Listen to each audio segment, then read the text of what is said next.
શાંતિ મિત્રો, આજે આપણે આ ગુલાબ છે ભગવાનને ધરાતા તો એનું આપણે ગુલકંદ બનાવીશું। આ ગુલાબને આપણે ફેંકી નથી દેવાના, તો એનું આપણે ગુલકંદ બનાવવાનું છે। તો એને આપણે પહેલાં ધોઈ નાખશું અને પછી પાંદડીઓ નોખી પાડી દઈએ।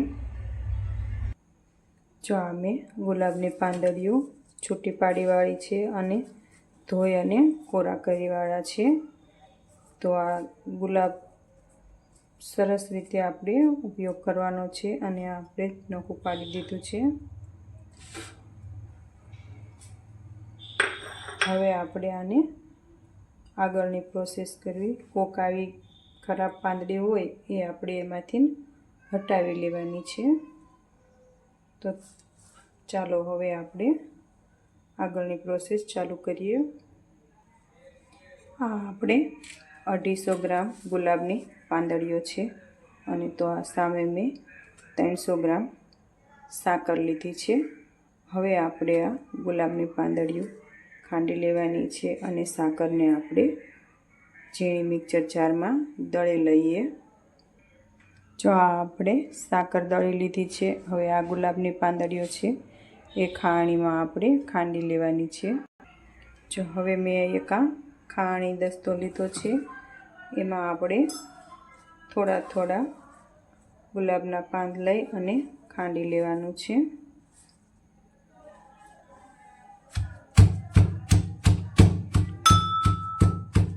આને આપણે મિક્સર જારમાં નથી ખાંડવાનું, મિક્સર જારમાં હાવ ઝીણો પાવડર થઈ જાય।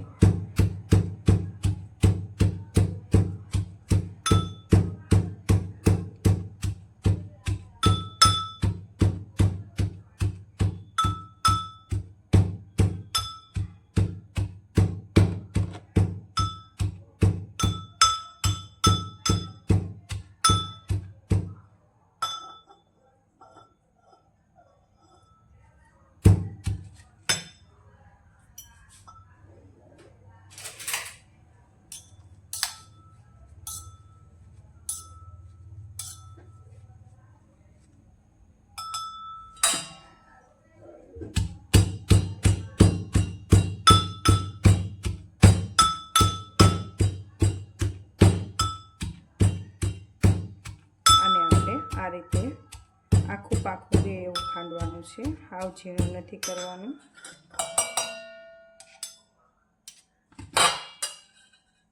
આ રીતે આપણે આખું પાકું રહે એ રીતે ખાંડી લેવી।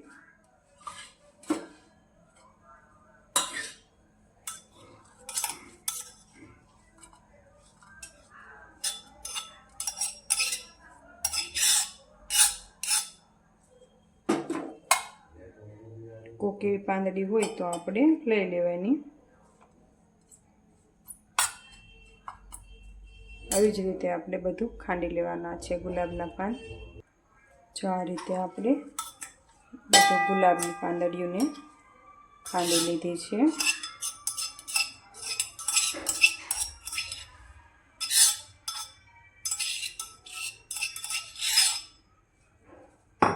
હવે આપણે આને ગુલકંદ બનાવવાનું છે, એટલે આમાં સાકર મિક્સ નથી કરવાની।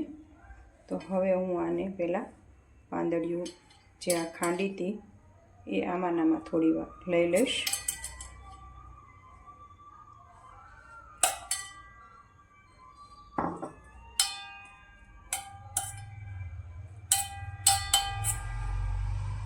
હવે આ રીતે આપણે પહેલાં નીચે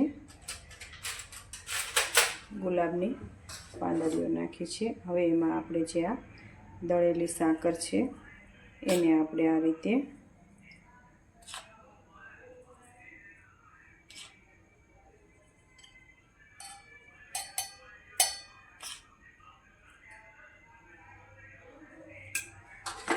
જો આ રીતે આપણે લહેર કરી નાખવાની છે એક આમ। હવે આપણે એની ઉપર આ ગુલાબની પાંદડીઓ જે ખાંડીને રાખી હતી એ આપણે હવે ફરી વખત આ રીતે કરશું।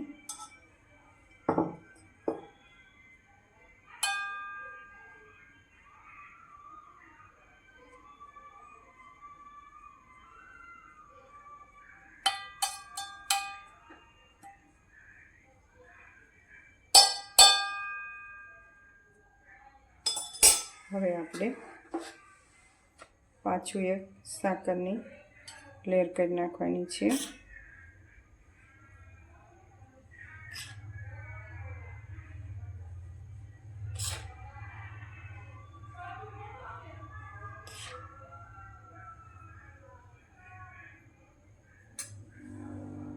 જો આ રીતે આપણે એમાં લેયર કરી નાખશું.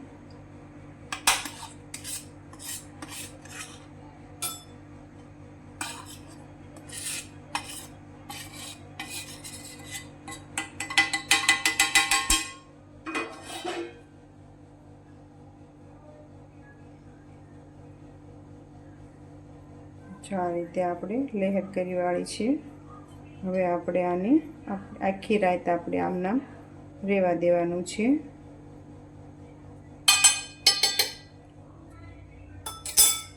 આખી રાત આને ઢાંકીને મૂકી દઈએ.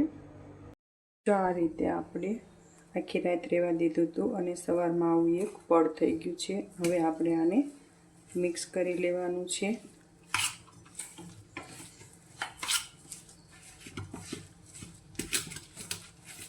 સરસ રીતે આને મિક્સ થઈ જાય એટલે આને આપણે 4-5 દિવસ માટે એક કપડું બાંધી અને ઉપર એક કપડું બાંધી દેવાનું છે. પછી આપણે એને તડકે મૂકીશું.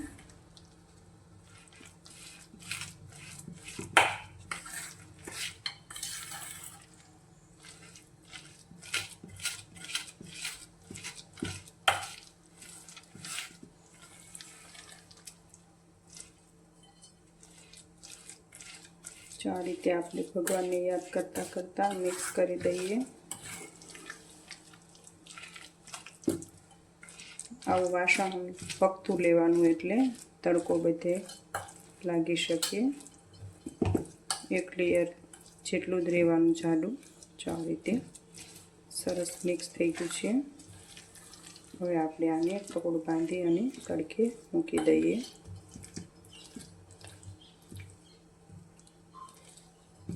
પાંચ દિવસ માટે તડકે મૂકીશું. વચ્ચે વચ્ચે આપણે હલાવતા જઈશું. રોજ સવારમાં એક વખત આપણે હલાવી લેવાનું છે. રાત્રે તમે હલાવો તો પણ ચાલે. આ રીતે હવે એક કપડું બાંધીને મૂકી દેવાનું છે. આપણે આ ગુલકન આવી રીતે બનાવ્યું હતું પણ તડકે મૂક્યું હતું આપણે.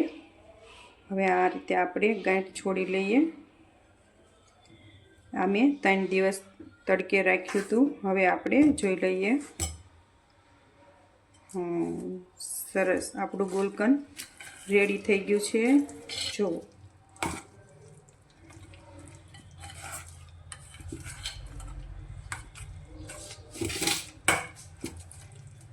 જો એકદમ બહારથી ગુલકન લાવી એવું જ ગુલકન છે આ.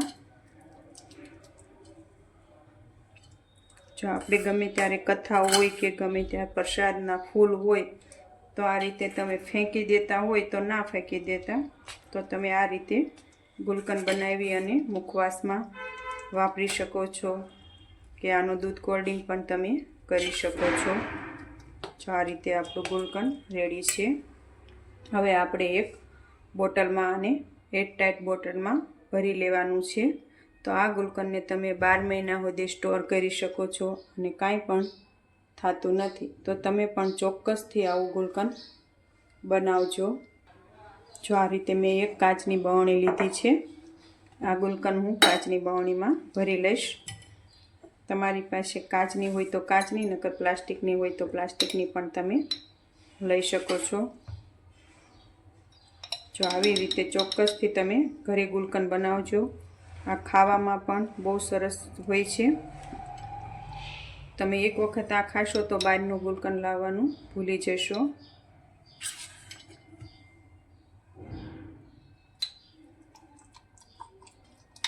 અને તમે 12 મહિના સુધી વાપરી શકો છો. આ ગુલકનને કશું નથી થતું.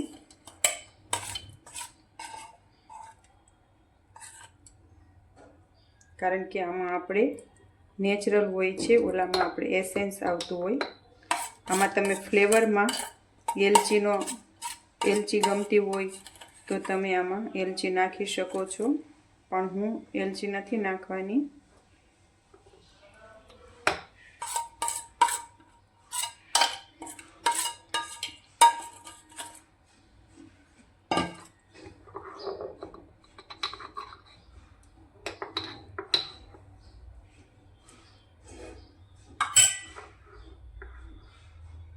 જો આ રીતે આપણે સરસ પેક કરી લેવાની છે. આ રીતે જો ગુલકંદ આપણું રેડી થઈ ગયું છે. હવે આપણે આને બંધ કરી દઈએ. જો આ રીતે તમે ભગવાનને ધરવું હોય કે મુખવાસ બનાવીને ભગવાનને ધરવો હોય તો તમે એમાં ગુલકંદ નાખીને ધરી શકો છો. તો તમે પણ ચોક્કસથી આવું ગુલકંદ બનાવજો. ઓમ શાંતિ મિત્રો.